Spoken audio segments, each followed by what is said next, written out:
was presenting this book that she wrote. And the title of the book is The New Jim Crow, and then the subtitle is Mass Incarceration in an Age of Colorblindness. Now, I thought those things should be reversed, because if you read the book, the issue about mass incarceration in an era of colorblindness, you can get that. That stands out. The new Jim Crow, you got to reach at a little bit. Number one, you got to understand some of the history, and understand what Jim Crow was. And then you have to be able to make the transitions to understand the relationship between what she's calling the new Jim Crow, which is mass incarceration, and Jim Crow and slavery. But she makes that transition in the book, and opened my eyes tremendously. What she said when I went to hear her speak at the event is, like me, like a lot of folks, I mean, we're walking around, we're seeing various institutions within the government and in society, and almost all of them have some bit of racism in them, racist aspects to them. And she assumed, like I had assumed, that the criminal justice system was just another one of those kind of systems, with certain aspects of it that were racist. But then she began to look at it a little more closely. And some folks began to talk to her about their experience in it in various levels. And so she's come to the conclusion that first we had slavery. We all know what slavery was about. Then we had the Civil War, and there may be an argument about whether the Civil War really was to end slavery. I don't think it was. But the consequences of it was that in some sense legal slavery was ended. But then within a few years after the ending of slavery, you had Jim Crow coming on, the black laws coming in. And what did they do? They set up very small little violations that some people got charged with and others didn't. And with those violations, like, not paying proper respect to a white woman, spitting in the street, this and that. A lot of little small violations were the black laws. They got instituted all over the South.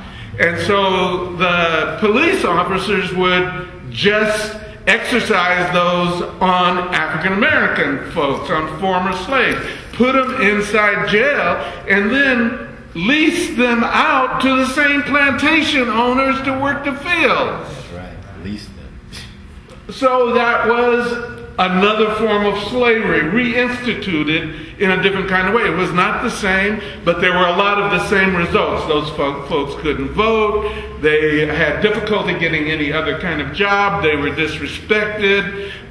They didn't get a decent education. Their families were broken up. All kinds of problems resulted from this mass incarceration due to the black laws.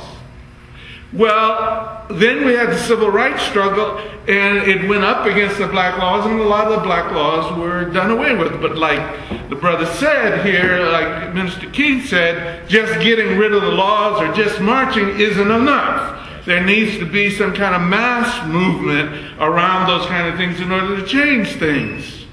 We always talk about Brown versus the Board of Education, which was supposedly the end of separate but equal is okay. Well, separate but equal is not okay, and Brown versus Board of Education ended that, but nothing changed for 10 years after Brown versus Board of Education.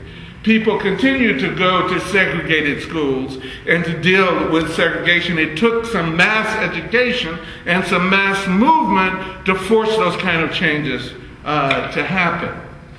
Now, Jim Crow is done away with, and what's grown up out of that Jim Crow, based on some actions that were taken by President Reagan in instituting the new drug war, You now have ballooned mass incarceration where it went from only a few 400, 500,000 people being in jail to 2 million people being in jail, and most of those people being African American and brown people who end up going to jail on the bogus drug war. Because when Reagan instituted the drug war, this is what this book says, and it's very clear about it, when Reagan instituted the drug war, drug crimes were going down. But he instituted a drug war. Think about it now. He instituted the drug war and did it in such a way that it fed into the Southern political strategy of the Republican Party to take whites, working class folks, and move them from being Democrats into them being Republicans. Changed the whole politics of this country, and the drug war contributed to that, because now folks didn't have to talk about black or any kind of thing about race. They could just talk about being criminal. And they can set up the system where it particularly draws young black men and young black women into that process, and brown brothers and sisters into that process. And you don't have to talk about race anymore. We violating him on the basis of some criminal thing around drugs. And get this, everybody admits that the problems of drugs in this country, they're pretty equally violated no matter where you are and what group you are. Whether you're urban or rural, whether you're white or black, young people are abusing drugs, period. That's right. All kinds of drugs. But when you use the mass incarceration system in order to accomplish the same things that you were doing with the new Jim Crow, you end up then with a system that's a racist system, and you don't have to say it's about race. You can say it's just about criminality.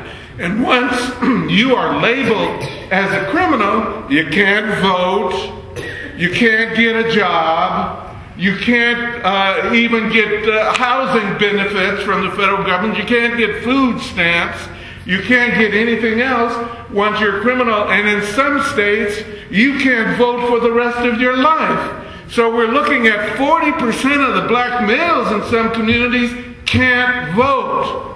And when you're inside the system, you're being treated just like you were 3/5 of a human being. Because you can't vote when you're inside. They move you into Modesto or some rural territory. The census counts your population in that area along with everybody else's population. So the assemblyman or the congressperson or whatever is out there in that Merced district, he's got a huge population. The one inside can't vote, but he carries that power forward in the legislative body. That's what the 3/5 did. That's exactly what the 3/5 did to maintain the power of the slaveholding class in the politics of the United States. That's what the Civil War was about, the strength of the slaveholding class within the United States. It wasn't about slavery per se, it was about the different powers of different white folks. That's right. And how they dealt with it. So now we have the new Jim Crow, which is mass incarceration. So boom, you wake up.